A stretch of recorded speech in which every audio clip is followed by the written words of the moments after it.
The email from Human Resources landed in Daphne Sullivan's inbox at exactly 9:15 on a Monday morning, and she knew without opening it that her career at Pearson Global Hospitality was about to get complicated. The subject line read, "Urgent policy violation documentation required," and her stomach dropped because she had broken exactly one company rule in her 3 years working there, and it had happened less than 72 hours ago. She had gone into the executive suite on Saturday, alone, after hours, without authorization. Daphne stared at her computer screen in the bustling operations center of the company's flagship Manhattan hotel, surrounded by the constant hum of activity as her colleagues managed reservations, guest services, and the 1,000 moving parts that kept a luxury property running smoothly. She loved this job. She had worked her way up from front desk associate to senior operations coordinator, and she was good at what she did. Really good. The kind of good that got noticed, which was exactly the problem. Her phone buzzed. A text from her supervisor, Margaret. "HR wants to see you at 10. You know what this is about." Daphne's fingers hovered over the keyboard. She could lie. She could play dumb. But Margaret had been good to her, had mentored her, had pushed for her promotions. She deserved honesty. "I think so. I'll explain after." She had another 45 minutes to figure out how to justify what she had done. The truth was simple enough. She had been working from home on Saturday when she noticed a critical error in the system scheduling for the presidential suite. A high-profile guest was arriving Sunday evening, and due to a glitch, the room was double-booked with maintenance. The error would have been catastrophic. The guest was a foreign dignitary whose patronage was worth millions to the hotel. She had tried calling her supervisor, the duty manager, even security, but it was a skeleton crew weekend and no one was picking up. So she had used her access card to enter the building, gone up to the executive floor where the main servers were housed, and manually corrected the scheduling conflict. It had taken her 20 minutes. She had locked everything up, set the alarms, and left. The dignitary had checked in without incident. Crisis averted, except company policy was crystal clear. No one entered the executive suite without explicit authorization from senior management. The executive suite was not just the top floor of the hotel. It was also the corporate offices, including the CEO's personal workspace. Security protocols were strict. The policy existed for a reason, and she had broken it. At 9:55, Daphne stood from her desk, smoothed down her navy blue dress, and walked toward the elevator that would take her to HR on the 14th floor. She had dressed carefully that morning, professional but not severe. Her dark blonde hair was pulled back in a neat ponytail, minimal makeup, simple gold studs in her ears. She looked like someone who took her job seriously, someone who would only break the rules if it mattered. The HR director, a stern woman named Patricia Holmes, was waiting in her office with someone else, a man.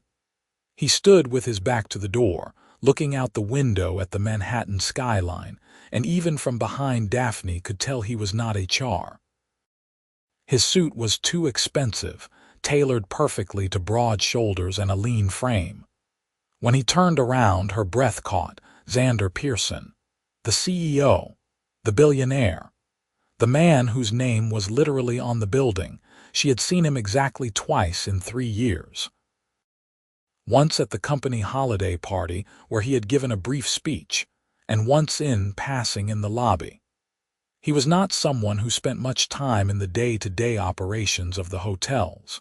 He had a global empire to run, with properties in 23 countries.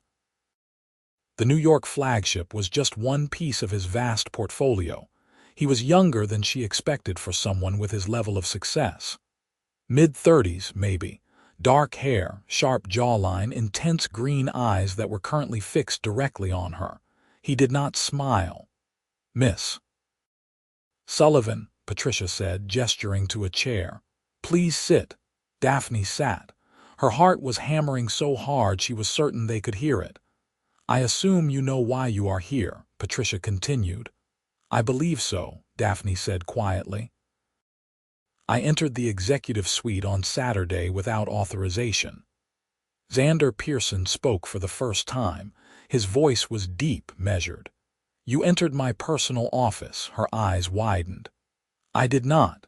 I mean, I went to the server room. I did not go into any offices." "I would never," he held up a hand. "The security footage shows you entering at 2:47 p.m. and exiting at 3:12. 25 minutes. You accessed the server room.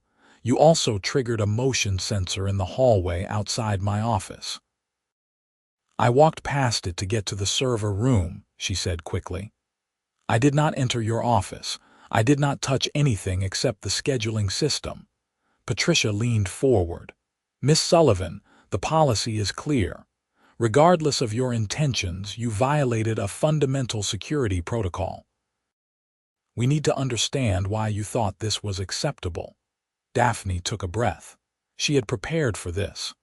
There was a critical double-booking error for the presidential suite. Ambassador Chen was arriving Sunday evening. The room was scheduled for maintenance during his entire stay. "I tried to reach my supervisor, the duty manager, and security. No one answered. If the ambassador had arrived to find his suite unavailable or undergoing maintenance, we would have lost not just his business but potentially the entire diplomatic contract. I made a judgment call." "You could have contacted the emergency management line," Patricia said. "The wait time is typically 2 hours for a callback on weekends. The ambassador was arriving in less than 24 hours. By the time anyone called me back, it would have been too late to arrange the maintenance crew's schedule." Xander Pearson had not taken his eyes off her. "So you decided to take matters into your own hands." "Yes." She met his gaze. She would not apologize for preventing a disaster. "I did."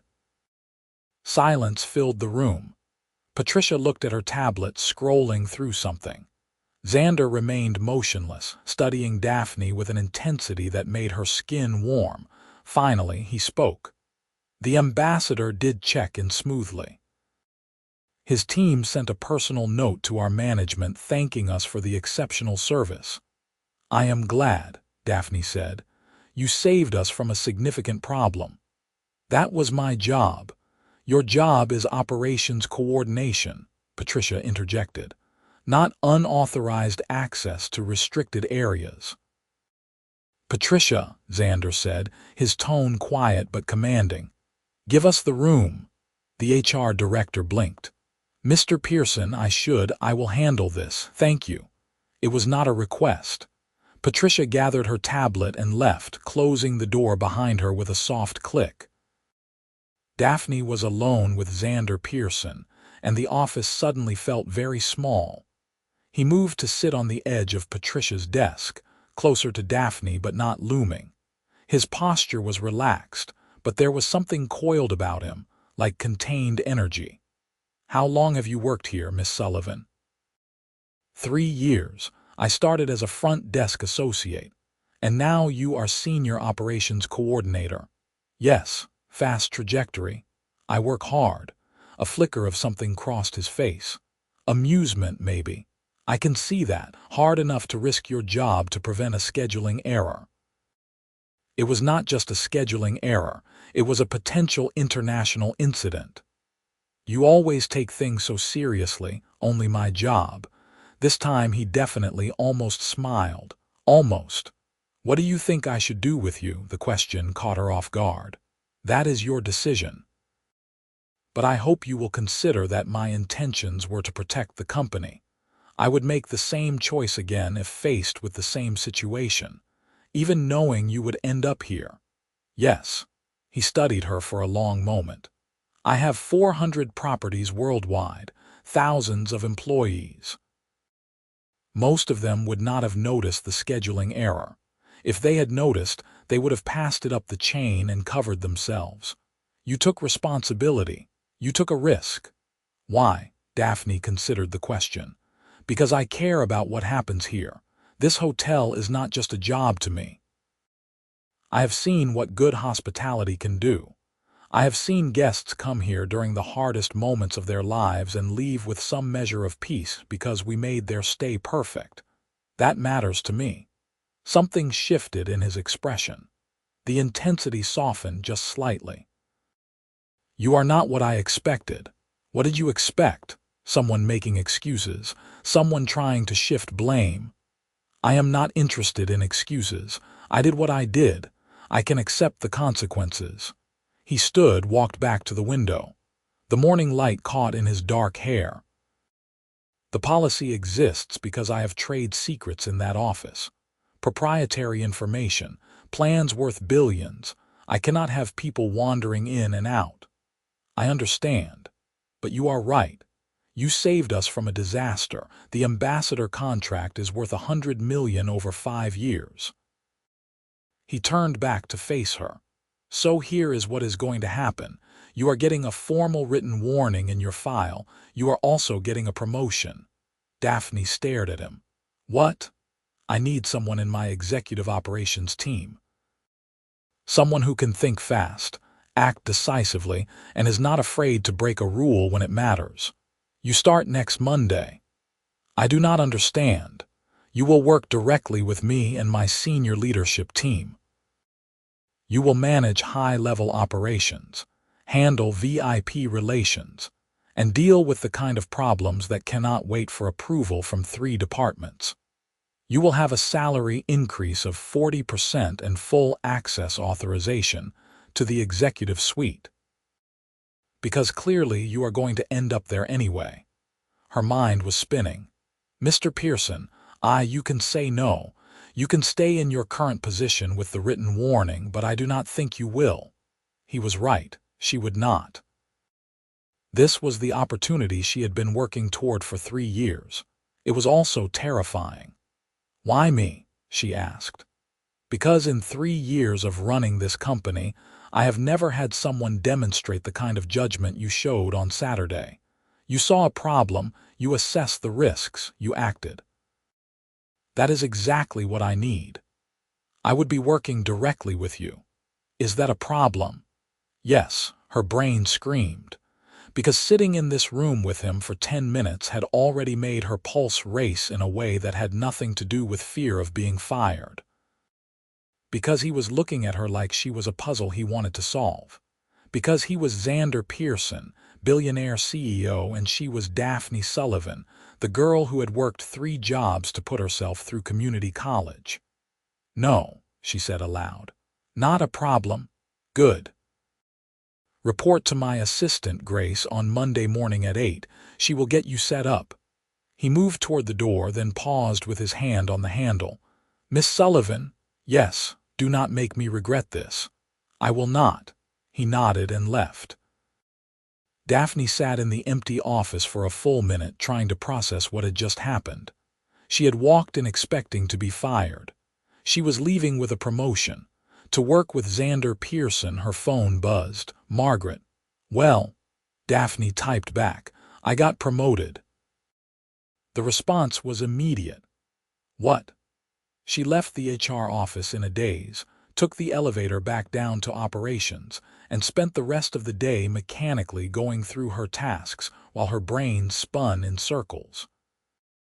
When she finally got home to her small studio apartment in Brooklyn, she collapsed on her couch and stared at the ceiling.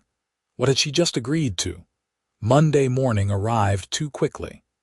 Daphne had spent the weekend oscillating between excitement and terror. She had researched Xander Pearson obsessively, reading every article she could find. He was 36. He had inherited his father's small hotel chain at 25 and turned it into a global empire in just over a decade. He was known for being brilliant, demanding, and intensely private. There were no scandals, no public relationships, no social media presence. Just business. Relentless, successful business. She dressed in her best suit, a charcoal gray that she had bought for interviews 3 years ago and had barely worn since. She took the subway into Manhattan, arrived at the building at 7:30, and rode the elevator to the executive floor with a knot of anxiety in her stomach. Grace Chen, Xander's assistant, was already at her desk. She was impeccably dressed, probably in her 40s, with an air of unflappable competence. "Daphne Sullivan?" she asked, standing. "Yes. Welcome. Let me show you to your office." Office, not cubicle, office, with a door and a window and a view of the city. It was small but beautifully appointed, right next to the main executive conference room.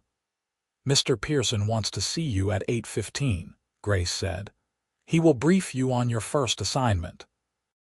In the meantime, your computer is set up, your access credentials are active, and here is your building pass with full authorization." She handed Daphne a security card. It had her photo and the words Executive Operations Team in bold letters. "Thank you," Daphne managed. Grace smiled just slightly. "You will do fine. Mr. Pearson does not make hiring mistakes." At 8:15, Daphne knocked on the door to Xander's office. His voice called out, "Come in." The office was massive. Floor-to-ceiling windows, modern furniture, everything in shades of gray and black. Elegant, powerful. Xander sat behind a huge desk focused on his computer screen. He looked up as she entered. "Miss Sullivan, sit." She sat in one of the chairs across from his desk. He closed his laptop and gave her his full attention. "I am going to throw you in the deep end," he said without preamble. "We have a property in London that is underperforming. Revenue is down 18% year over year. Guest satisfaction scores are dropping.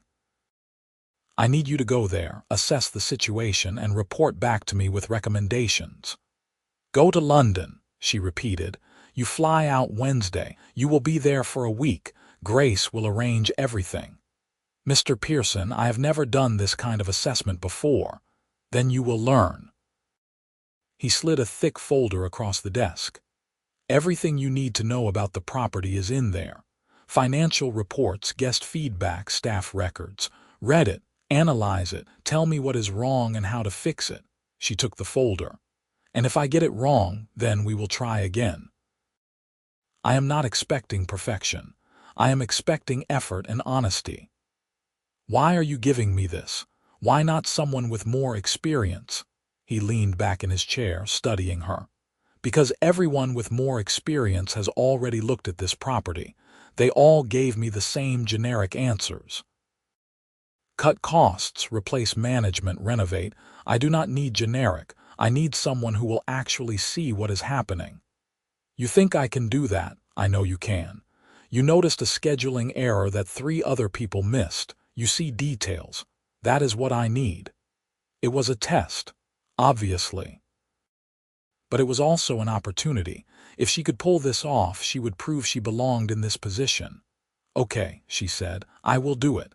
"Good. Report to me every day while you are there. I want updates." "Every day? Is that a problem?" "No, sir, Xander," he said. She blinked. "What?" "Call me Xander. We are going to be working closely. The formality gets tiresome." "Okay, Xander." It felt strange on her tongue. Too familiar. Too intimate. He was still her boss, still a billionaire, still completely out of her league in every possible way. But he was looking at her like she was an equal, and that was even more dangerous. The next 2 days were a blur of preparation. Daphne read every page in the folder, memorized the financials, studied guest reviews, and made pages of notes. She barely slept. When Wednesday arrived, Grace had a car waiting to take her to the airport, a first-class ticket to London, and a reservation at a boutique hotel near the Pearson property she would be assessing. She had never flown first class before. She had never been to London. This was surreal. The flight was 7 hours. She spent most of it reading and rereading her notes. When she landed at Heathrow, there was another car waiting.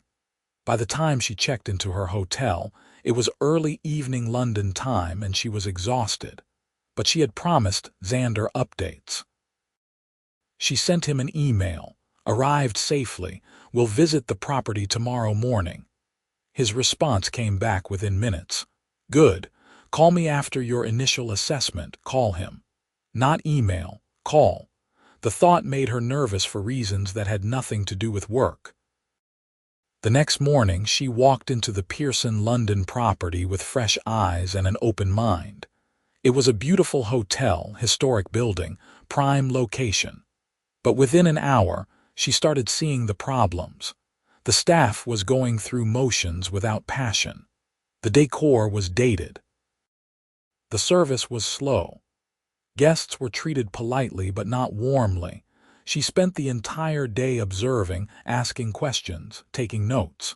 She talked to housekeeping, to the front desk, to the concierge. She sat in the lobby and watched interactions. She ate in the restaurant and noted the service gaps. By evening, she had a clear picture. The hotel was not failing because of big problems. It was dying from 1,000 small cuts, lack of attention to detail, lack of passion, management that had stopped caring.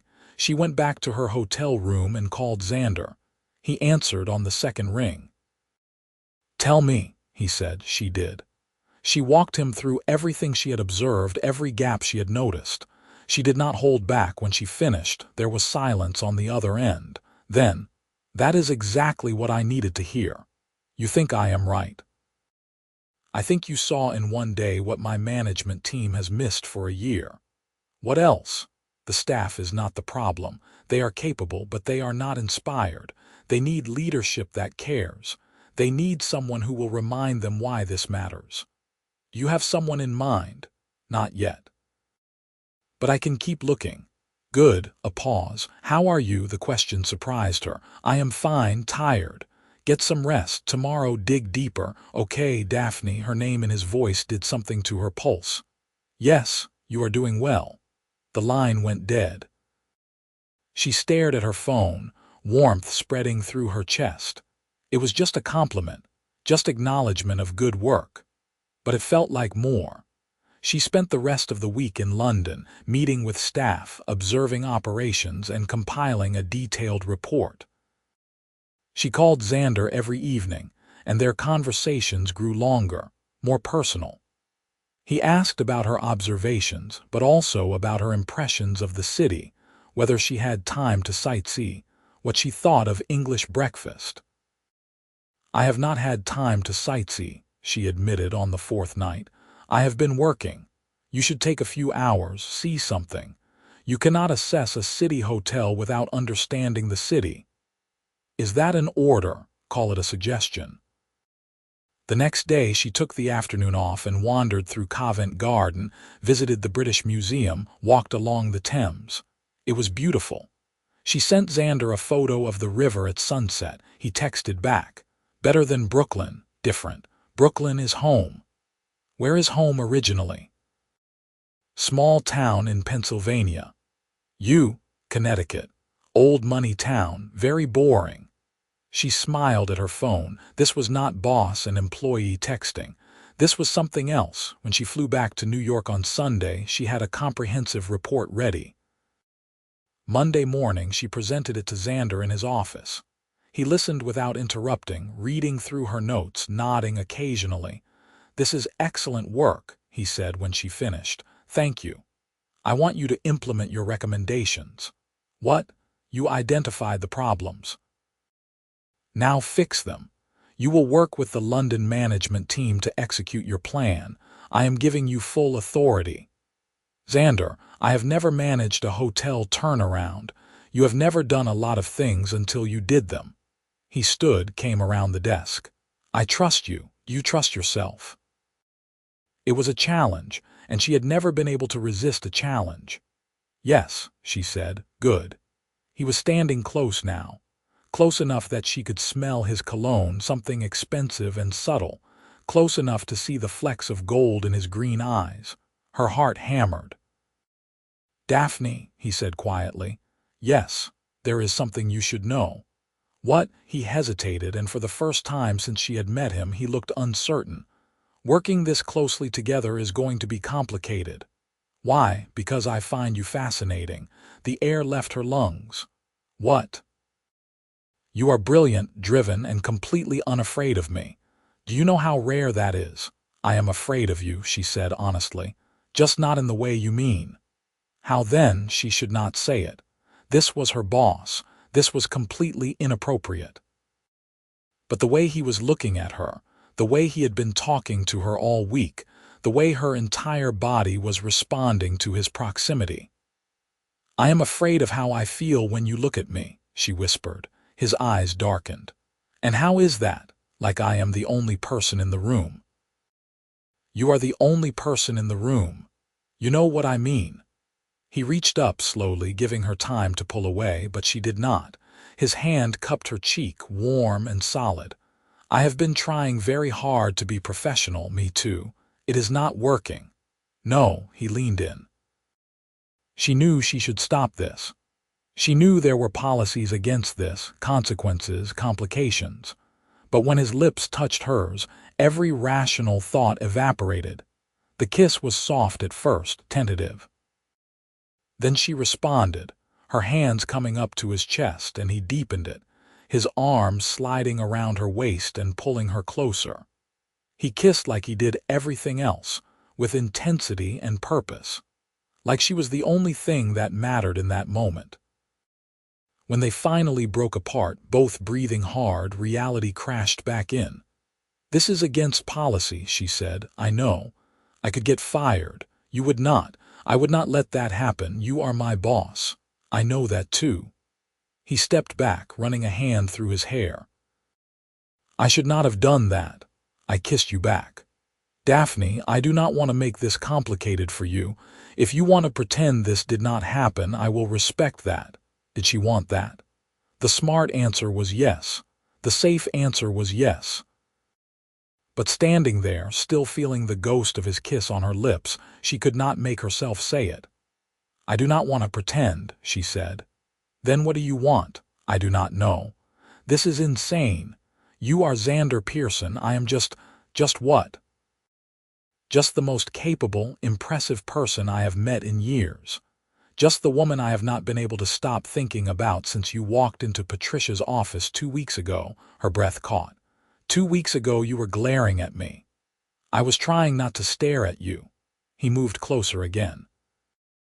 Daphne, I do not do this. I do not get involved with employees. I do not mix business and personal, but you are under my skin and I cannot seem to get you out. What are you saying? I am saying I want to see where this goes. But only if you want that too. And only if we can figure out how to do it without destroying your career. How? Carefully, slowly. We keep it private until we know if this is real. And if someone finds out, then I will deal with it. But you will not be the one who pays the price. I promise you that. She should say no. This was a terrible idea. Billionaire bosses and their employees did not have happy endings. This was a disaster waiting to happen, but when he looked at her like that, like she was precious and essential, she could not make herself walk away. Okay, she said. Carefully, he smiled. Really smiled for the first time since she had met him. It transformed his entire face, made him look younger, more open. Carefully. The next few weeks were the strangest of Daphne's life. At work they were professional, polite, appropriate. She worked on the London turnaround, he ran his empire, and they maintained perfect boundaries in front of everyone else. But after hours, everything changed. He would text her at 8 p.m. Have you eaten? She would text back. Not yet.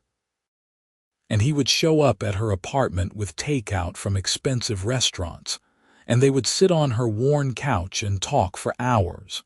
They talked about everything. Her childhood in Pennsylvania, growing up with parents who worked factory jobs and taught her that hard work was the only reliable currency. His childhood in Connecticut, growing up with wealth but also with a father who demanded perfection and gave nothing for free. He did not give me the company, Xander told her one night. He gave me a small portion of it and told me to prove I deserved the rest. I had to earn every piece of what I have. Did you? She asked, eventually. But by the time I did, he was gone. Heart attack at 60. I never got to show him the full scope of what I built. She took his hand. He would be proud. Maybe he was not big on pride, only results. That sounds lonely. It was. He looked at her. It still is sometimes. She squeezed his hand. Not tonight. He pulled her closer, kissed her forehead. They had been doing this dance for 3 weeks now. Talking, touching, kissing, but nothing more. Taking it slowly like he had promised. But the tension was building. Every time he left her apartment, she wanted to ask him to stay. Every time he kissed her goodnight, it got harder to let him go. The breakthrough on the London property came in week 5.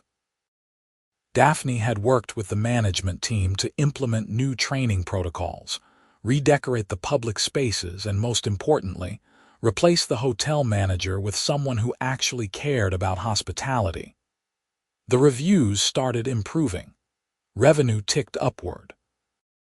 Xander called her into his office on a Friday afternoon. London numbers are up 12% this month. I saw. You did that. We did that. The team did the work. You led them. He stood, walked around his desk. I want you to do the same assessment for our Paris property. Paris. Same issues, different market. I need your eyes on it. When? Next month. You would be there for 2 weeks, she nodded slowly. Okay, there is one more thing. What? I am going with you. Her heart jumped. Why? Because I need to be there for meetings. And because I do not want to go 2 weeks without seeing you. The admission hung in the air between them. They had been so careful at the office, maintaining distance, keeping secrets. But his eyes were on her now with an intensity that made her knees weak. Xander, she said quietly, I know. I know all the reasons this is complicated. But Daphne, I am tired of pretending you are just my employee. I am tired of sneaking around. I am tired of leaving your apartment when all I want is to stay. What are you saying? I am saying come to Paris with me, not as my employee. As something more. We will still have to be careful. In Paris, no one knows us. We can just be Xander and Daphne, no titles, no policies, just us. It was reckless. It was everything she had been trying to avoid, but standing there looking at him, she realized she had already fallen. Carefully, slowly, completely. Okay, she whispered. He crossed the distance between them in 2 strides and kissed her like he had been holding back for weeks. Because he had been. They both had. When he finally pulled away, they were both breathing hard. 2 weeks, he said. I will make all the arrangements. The flight to Paris was surreal. They flew commercial but first class, sitting side by side as the plane crossed the Atlantic. Daphne tried to focus on the property reports she had brought, but Xander kept distracting her, pointing out the window, asking her questions, making her laugh. Have you been to Paris before? He asked.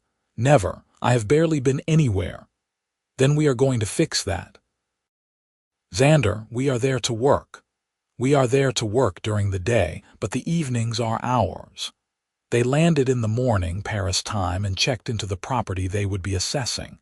But instead of separate rooms, Xander had booked a suite. 1 suite. Daphne stood in the doorway, looking at the elegant space with its view of the Eiffel Tower, and felt nerves flutter in her stomach. If you want separate rooms, I can arrange it, Xander said quietly behind her. She turned to face him. Do you want separate rooms? No. Then neither do I. He smiled, that full smile that still made her heart skip. Good. They spent the days working. Daphne assessed the Paris property with the same thoroughness she had brought to London, and Xander attended meetings with investors and partners. But the evenings belonged to them. He took her to dinner at a tiny bistro in the Marais, where they ate coq au vin and drank wine and talked until midnight. He walked her along the Seine, pointing out landmarks, telling her stories about the city. He took her to the top of the Eiffel Tower at sunset, and when the lights began to sparkle, he kissed her with the city spread out below them. "I could get used to this," she said. "Good, because I have no intention of stopping." On the fourth night, they went back to the suite after dinner, and the unspoken tension that had been building finally broke. He kissed her in the doorway, and she kissed him back with all the pent-up longing of the past 2 months. They made it to the bedroom in a tangle of hands and breathless laughter, and when they finally came together, it felt like everything clicking into place. Afterward, lying in his arms with her head on his chest, Daphne felt a sense of rightness that scared her with its intensity. "What are we doing?" she whispered, his arms tightened around her. "Falling in love, I think." She lifted her head to look at him. "Are we?" "I am, if that is allowed." Tears pricked her eyes. "Xander, too soon, too much." "No, just, I never expected this. I never expected you." "I never expected you either. But here we are. What happens when we go back to New York? We figure it out, together." It sounded simple, but Daphne knew it would not be. Workplace relationships were complicated enough. Workplace relationships between a billionaire CEO and his employee were a minefield. But looking at him, feeling the steady beat of his heart under her palm, she decided it was worth the risk. They spent 2 weeks in Paris, working during the day and exploring the city at night. Daphne fell in love with both. The city was magical, but Xander was the real revelation. Away from the office, away from the pressure of his role, he was funny and attentive and surprisingly romantic. He bought her flowers from street vendors. He found a bookstore that sold English novels and insisted on buying her a whole stack. He rented bikes and they rode through the Tuileries garden, laughing when she nearly crashed into a fountain. "You are terrible at this," he said, steadying her bike. "I grew up in Pennsylvania. We did not have fancy European bikes." "What did you have?" "A rusty 10-speed from a garage sale." He laughed, and the sound was so open and genuine that it made her chest ache. This was not the controlled, careful CEO everyone else saw. This was Xander, just Xander, and she loved him for it. The Paris property assessment was successful. Daphne identified similar issues to London and made detailed recommendations. Xander approved all of them and gave her authority to implement the changes remotely. But as their departure date approached, the bubble of their Paris escape began to deflate. Reality was waiting back in New York. On their last night, they had dinner at a restaurant near their hotel. The food was incredible, the wine was perfect, but Daphne could not fully enjoy it. She was too busy worrying about what came next. "You are thinking too loud," Xander said. She looked up. "Sorry, talk to me. I am scared." "Of what?" "Of going back, of this falling apart when we are back in the real world." He reached across the table and took her hand. "It will not fall apart. You do not know that. I know that I love you. That is not going to change because we crossed an ocean." Her breath caught. "You love me?" "Yes, completely. I think I have since that first morning when you sat in Patricia's office and refused to apologize for saving my company from a disaster." Tears spilled over. "I love you too. Then we will figure the rest out." But figuring it out proved harder than either of them expected. Back in New York, they tried to maintain their careful professionalism at the office, but people noticed small things. The way Xander's eyes followed her in meetings. The way she blushed when he spoke to her. The fact that she was getting high-profile assignments that normally went to more senior executives. The whispers started. Grace pulled Daphne aside one afternoon. "People are talking." Daphne's stomach sank. "About what?" "About you and Mr. Pearson." "I am not asking if it is true. That is not my business. But I am warning you that HR has been getting questions." "What kind of questions?" "About favoritism, about impropriety." "Daphne, I like you, and I have worked with Mr. Pearson for 8 years. I have never seen him like this with anyone. But you need to be prepared for blowback. The blowback came 2 weeks later. Patricia Holmes called Daphne into her office. This time, Xander was not there. "Miss Sullivan, I am going to ask you a direct question, and I need an honest answer. Are you involved in a romantic relationship with Xander Pearson?" Daphne's heart pounded. She could lie, but Xander had promised to protect her, and she had to trust that. "Yes," she said. Patricia sighed. "This is a problem." "I know. Company policy strictly prohibits relationships between supervisors and subordinates. You must know this." "I do."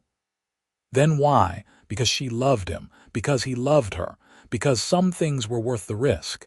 But she could not say that to HR. "It was not planned," she said instead. "It just happened." "That is not an acceptable excuse." "I am not making excuses. I am telling you what happened. If there are consequences, I will accept them." Patricia studied her. "Mr. Pearson has already been in to see me." Daphne's eyes widened.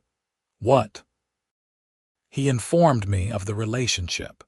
He also informed me that he is restructuring your position to remove the direct reporting relationship." "What does that mean?" "It means you will no longer report to him. You will report to our Chief Operations Officer. You will still work on executive projects, but there will be a layer of management between you and Mr. Pearson. This removes the conflict of interest." Relief flooded through her. "So I am not fired?" "No. But Daphne, you need to understand something. This puts you in a very difficult position. People will assume you got your job because of your relationship with Mr. Pearson. They will question every success you have. You will have to work twice as hard to prove yourself." "I understand." "Do you? Because this is not just about policy. This is about your reputation, your career." "Are you sure this relationship is worth that?" Daphne did not hesitate. "Yes." Patricia nodded slowly. "Then I wish you luck. You are going to need it." The news spread through the office within days. Daphne felt the shift immediately. Colleagues who had been friendly became distant. People stopped inviting her to lunch. In meetings, her ideas were met with skepticism. It hurt. But Xander had been right. Together they could handle it. He took her to dinner that Friday at an upscale restaurant in Midtown. They had stopped hiding. He held her hand as they walked in, pulled out her chair, kissed her in full view of anyone who cared to look. "How are you holding up?" he asked. "It is hard," she admitted. "I knew it would be, but actually living through it is different." "I am sorry." "Do not be. I chose this. You should not have to choose between me and respect at work." "But I do, and I choose you." He reached across the table, threaded his fingers through hers. "I am going to make this right. You already did. You restructured my position. That is not enough." "Daphne, you are brilliant at what you do. I want everyone to see that. I want you to get the recognition you deserve without it being overshadowed by our relationship." "How?" "I am working on it. Trust me." 2 months later, Daphne was offered a position as Regional Director of Operations for Pearson Global Hospitality's European properties. It was a massive promotion, a huge salary increase, and it would be based in London. Separate from New York, separate from Xander's direct oversight. She stared at the offer letter in shock. "This is insane." Xander, sitting across from her in his apartment where she now spent most of her nights, grinned. "It is deserved. People will say you gave this to me because we are together. Let them. The board approved this. The COO recommended you. This is not me pulling strings. This is you earning what you have worked for." "London," she said quietly. "That is far." His smile faded. "I know. How would we make that work?" "I have been thinking about that." He stood, paced to the window. "I am tired of running this company from New York. Most of our growth is international. It makes more sense to split my time. Spend half the year in London, half here." "Xander, you cannot append your life for me." "I am not. I am adjusting my life to include you. there is a difference. Your board would never go for it. My board does not control me. I built this company. I can run it from wherever I want. She walked to him, wrapped her arms around him from behind. You would really do that? He turned in her arms, cupped her face. Daphne, I love you. I want to build a life with you. If that means living in London, then we live in London. What if we fail? What if this does not work? Then we will have tried. But I do not think we will fail. Why not? Because we fit. You challenge me. You inspire me. You make me want to be better. That does not just go away. She kissed him, pouring every ounce of love and gratitude and hope into it. When they broke apart, she whispered, "When do I start?" "Next month, if you say yes." I say yes. Moving to London was chaotic. Daphne had to find an apartment, pack up her life, say goodbye to New York. But Xander was with her every step of the way. He helped her look at apartments, hired movers, flew over early to make sure everything was set up before she arrived. The job was challenging. Managing operations for an entire region was a huge leap from what she had been doing. But Daphne threw herself into it, determined to prove she had earned this position. She worked long hours, traveled constantly to the various properties, built relationships with local management teams.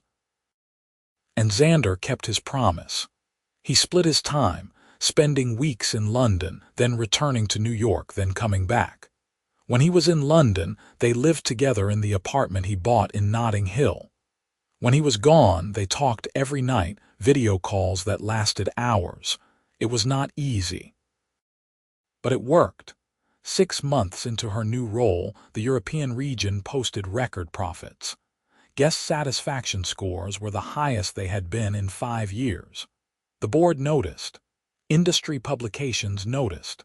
Daphne Sullivan was no longer just Xander Pearson's girlfriend. She was a force in her own right. "I am proud of you," Xander said one night as they sat in their London living room, rain pattering against the windows. "I am proud of me too," she admitted. He laughed. "As you should be." "Thank you. For what?" "For believing in me, for giving me a chance, for restructuring your entire life so we could be together. Daphne, you gave me something I did not know I was missing. You gave me home." He took her hand. "Which brings me to something I have been wanting to ask you." Her heart started pounding. Xander, he slid off the couch, down onto one knee and pulled a small box from his pocket. "I know we have done everything backwards. I know this has been complicated and messy and nothing like a normal relationship. But I do not want normal. I want you. I want this. I want to wake up next to you every morning for the rest of my life. Daphne Sullivan, will you marry me?"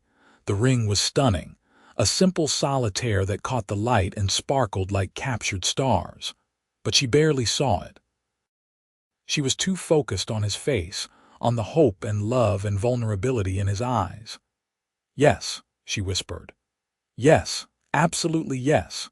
He stood, pulled her into his arms, and kissed her like it was the first time and the last time and every time in between.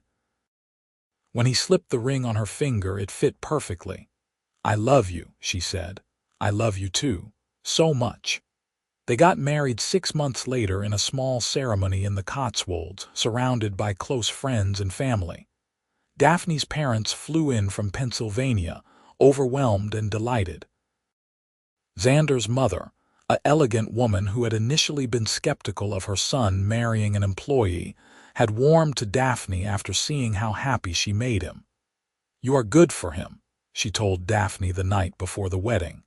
"He was always so driven, so serious. You make him smile." "He makes me smile too," Daphne said. The ceremony was simple and beautiful. Daphne wore a flowing white dress, Xander wore a tailored suit, and when they said their vows, there was not a dry eye in the small chapel.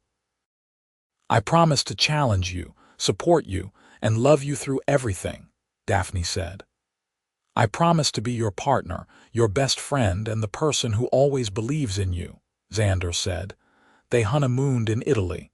2 weeks of sunshine and pasta and long, lazy days exploring ancient cities. It was perfect. When they returned to London, they fell back into their life together. Work, dinners with friends, quiet evenings at home. A year after the wedding, Daphne found out she was pregnant. She told Xander over breakfast on a Saturday morning, sliding the positive test across the table. He stared at it, then at her, then back at the test. "We are having a baby. We are having a baby." He stood so fast his chair fell over, crossed to her, pulled her into his arms. "We are having a baby," he repeated, like he needed to say it to believe it. She laughed, tears streaming down her face. "Yes, I am going to be a father. You are going to be a great father." He kissed her, his hand coming to rest on her still flat stomach. "I love you, both of you." Their daughter, Lily, was born on a snowy January morning. She had Daphne's blonde hair and Xander's green eyes, and she was absolutely perfect. Xander held her with a tenderness that made Daphne fall in love with him all over again. "Hi, Lily," he whispered. "I am your dad, and I am going to spend every day making sure you know how loved you are." Daphne, exhausted and sore and happier than she had ever been, watched her husband cradle their daughter and thought about how far they had come. From that tense meeting in HR to this moment. From breaking policy to breaking into love. "What are you thinking?" Xander asked, looking up at her. "I am thinking I would break that policy again in a heartbeat." He smiled, that full, open smile that was reserved just for her. "Me too." 2 years later they had a son, James. He had Xander's dark hair and Daphne's hazel eyes, and he was just as perfect as his sister. Their London house was filled with noise and laughter, and the chaos of raising 2 small children while managing demanding careers. But they made it work. Xander scaled back his travel, delegated more to his executive team. Daphne hired a nanny and adjusted her schedule to be home for bedtime. They figured it out together, the way they had figured out everything else. On their 5th wedding anniversary, they went back to the Cotswolds, to the same chapel where they had gotten married. They left the kids with grandparents and spent a weekend just the two of them, remembering and celebrating. "You ever regret it?" Xander asked as they walked through the village. "Saying yes to that promotion, taking a chance on us?" "Never, do you?" "Not for a second." "Even though I broke the rules," he stopped, pulled her into his arms. "Especially because you broke the rules. You saw what mattered and you went after it. That is why I fell in love with you." "I thought you fell in love with me because I was unafraid of you." "That too." He kissed her. "But mostly because you reminded me what it means to care about something more than the bottom line. You reminded me that some risks are worth taking. Like falling for your employee, like falling for you." They stood there in the fading light, holding each other, and Daphne thought about that Monday morning when she had opened an email from HR. She had been so scared, so certain her career was over. She could never have imagined this. Marriage, children, a career she loved, a partnership that made her stronger. A life built on the foundation of one broken policy and 2 people brave enough to believe it could work. "I love you," she said. "I love you too, always." And he did. Through the years that followed, through promotions and challenges and the normal ups and downs of life, Xander loved her fiercely and completely. They built a life together that was messy and beautiful and entirely theirs. When Lily was 10 and James was 8, they moved back to New York. Xander had stepped back from day-to-day operations, transitioning into a chairman role. Daphne had been promoted to chief operating officer of the entire company. They bought a brownstone in Brooklyn, near where Daphne had lived when they first met. "Full circle," she said as they unpacked boxes. "Better than full circle," Xander corrected.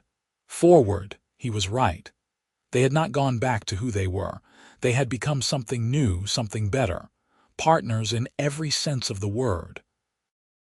Years later, when Lily brought home her first serious boyfriend, Daphne and Xander sat the young man down for a talk. "How did you two meet?" the boy asked nervously.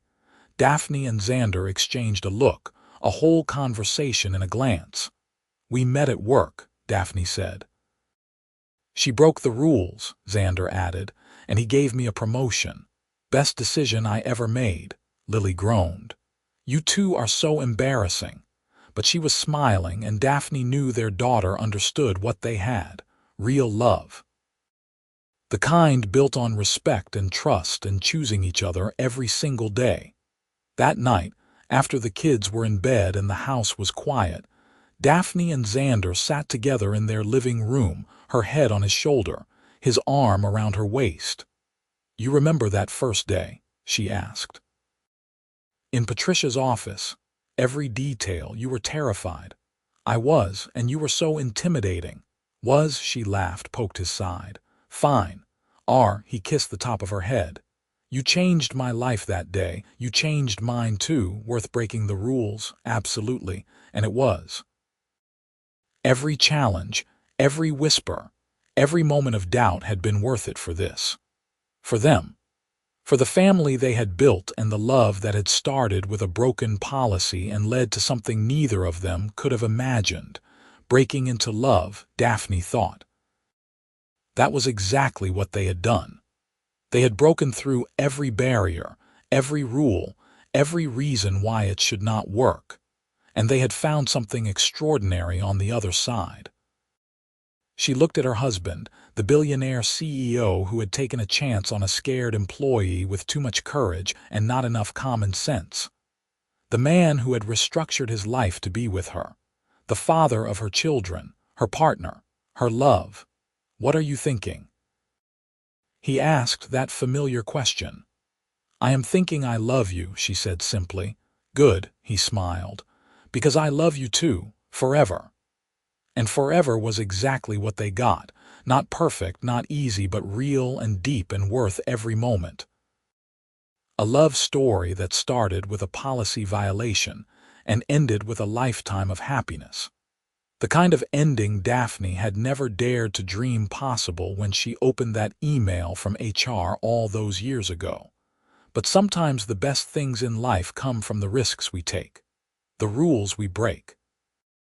The courage to say yes when every rational voice says no. Daphne had taken that risk, and she had found everything she had never known she wanted. In the end, that was all that mattered.